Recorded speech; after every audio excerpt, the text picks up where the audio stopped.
Top of the mountain to all of you, I am Colby, and in today's video, we are backpacking the Aravaipa wilderness.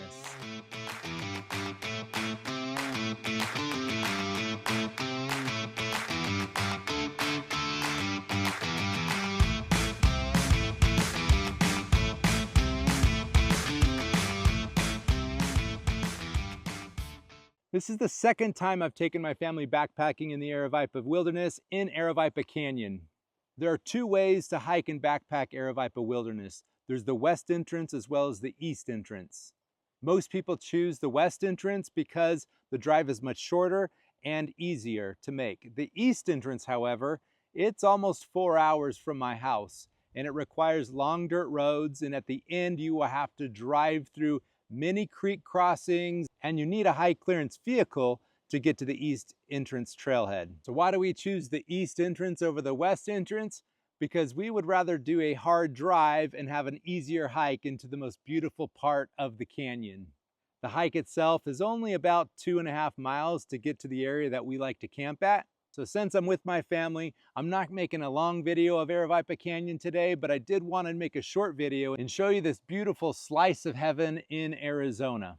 Aravaipa Creek, as you see behind me, is a spring-fed creek. So it comes from a spring way up, so it's always flowing out here. There's beautiful cottonwood trees along the trail and around the campsite, heavy vegetation all along the way. When you hike Aravaipa Canyon, you are hiking through the creek. You're crossing the creek a lot. So that is one thing to be prepared for, is just getting your feet wet, every day. So if you come out to Aravaipa Canyon, understand that your feet are getting wet. There's no way around it.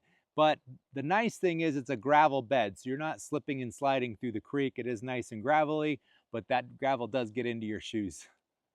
The really cool thing about Aravaipa Canyon is all the little side canyons that are tributaries to Aravaipa Creek.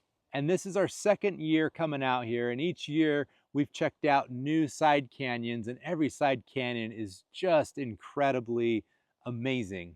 Last year we checked out Deer Creek Canyon up to Hell's Hole. There's some really cool springs up that way. This year we hiked down Aravaipa Creek down to Paisano Canyon.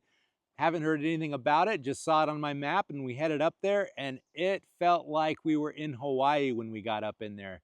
I mean, we reached this area where there was this little waterfall and the ferns growing off the sides, all the flowers everywhere. It was like raining down on us from the top. Quite a special place up there. And the effort to get up in there was pretty low from Aravaipa Creek. So we're on day 2 right now, and we did want to hike to another canyon today, but we got a late start. So tomorrow morning on our way out, we're going to check out a really cool slot canyon that I heard about and see if we can get up into this slot. If we get up in there, I'm going to put it at the end in the B-roll so that you can see that cool slot as well.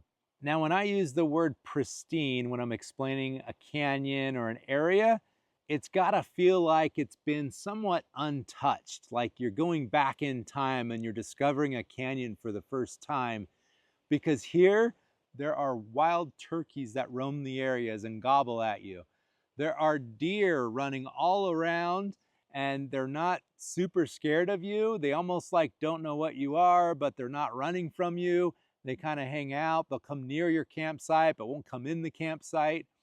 We saw a big horned sheep the other night up on the cliff right above our campsite. And we just watched it for a while up there, and it looked down at us and we looked up at it.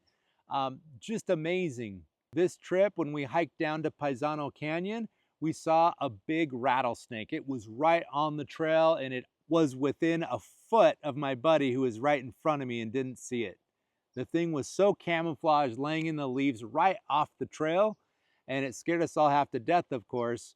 And I've seen lots of rattlesnakes. This was a fairly close encounter because it scared us, we scared it, but everybody was safe at the end.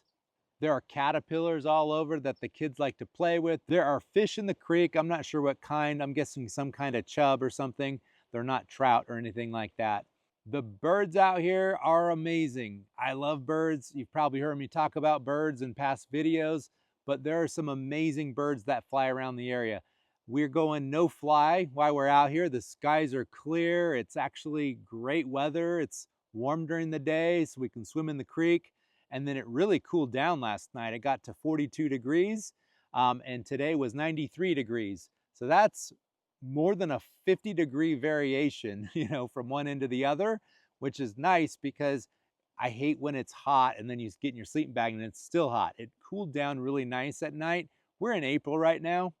And the shoulder seasons are really the nice time probably to come out here. If you come out here in the summer, it's going to be really hot. I mean, we are in the desert. There are saguaro cactuses you can see, I think, right behind me up on the hill. This is a desert, but we do have this perennial creek running right here. So it does look like an oasis all the way down the creek. The cottonwoods, all the shrubbery, the bushes, all the ferns and things along the edges. But if you just look up, 30 yards, you got all the saguaros and you're back in the desert pretty quick. This is one of our family's favorite areas to come because it's so quiet out here. You rarely see anybody else when you're out here because of the permit system. They only allow a certain number of people in here every day. I think it's 50 total, 20 from the east entrance, 30 from the west entrance. But it's very remote out here and there's not very many people, which keeps it fairly pristine.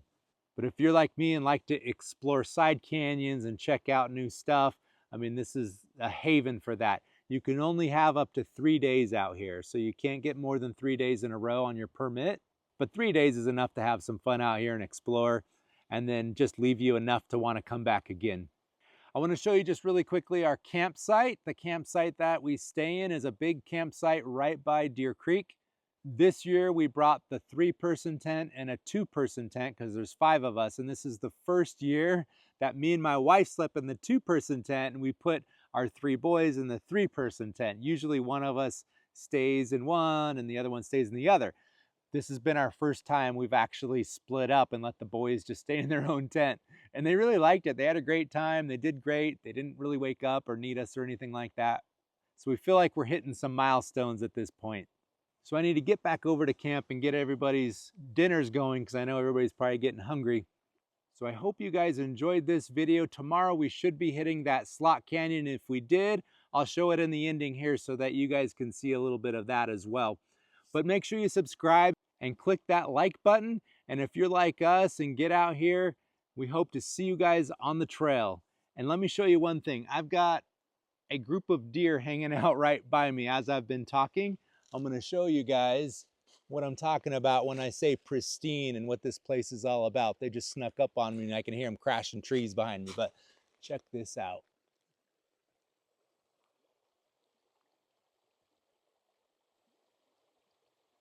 There's one right there eating in the river.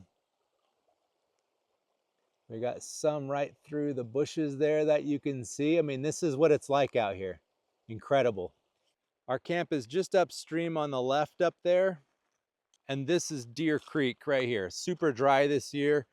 Last year we came, there was a little bit of water running down here, but man, look at this place.